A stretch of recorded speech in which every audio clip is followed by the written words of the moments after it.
A long time ago in Rome, there was a huge stadium right in the middle of the city. It was called the Colosseum. The Colosseum was so big, it was as wide as 2 soccer fields put together, and much taller than a 2-story building. Crowds of people used to gather here to watch all kinds of exciting games and shows.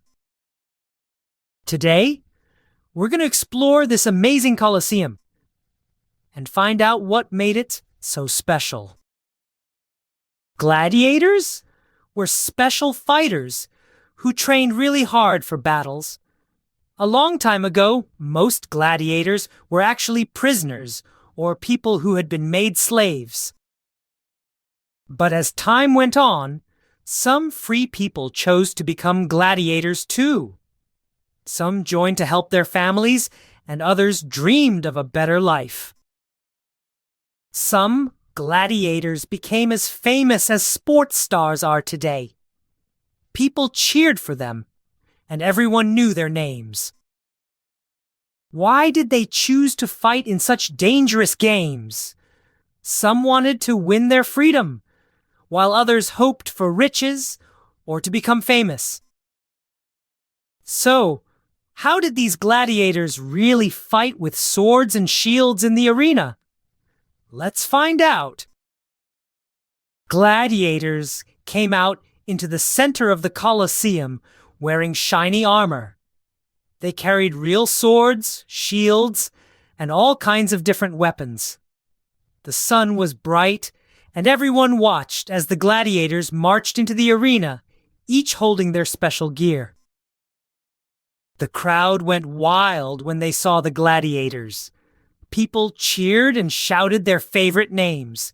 Some clapped, others talked excitedly, and everyone watched closely to see who was the bravest and who had the coolest moves. But gladiators didn't always have to fight until the very end. If a gladiator fought really well or was super popular, the crowd sometimes shouted to save him. People waved and called out, hoping the brave fighter would be spared. When the match was over, the winner would smile and raise his arms in victory. The whole stadium cheered and clapped for the champion. But what happened to the gladiators after the games ended? Let's find out.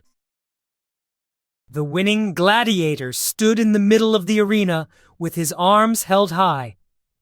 The crowd cheered, clapped, and called out his name, showing him just how much they admired his bravery. Some gladiators who won many battles were given something very special: their freedom. If a gladiator earned his freedom, he didn't have to fight anymore. He could finally walk out of the arena with a big, happy smile. The most popular gladiators became superstars.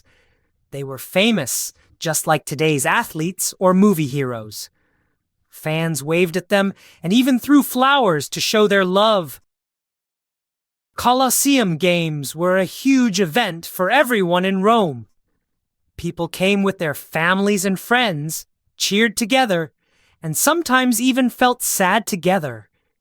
It was a big celebration that brought everyone closer. Now that we've learned all about the Colosseum and the gladiators, let's take a moment to think about what we discovered today. A long time ago in ancient Rome, real gladiators stepped into the huge Colosseum to fight for freedom, honor, or money. Not every battle was scary or dangerous, though. Many matches were part of big celebrations, and lots of people came to cheer and have fun together. Today, we learned about the amazing Colosseum, the brave gladiators, and the hopes and dreams of people long ago. I can't wait to share another fun story with you next time.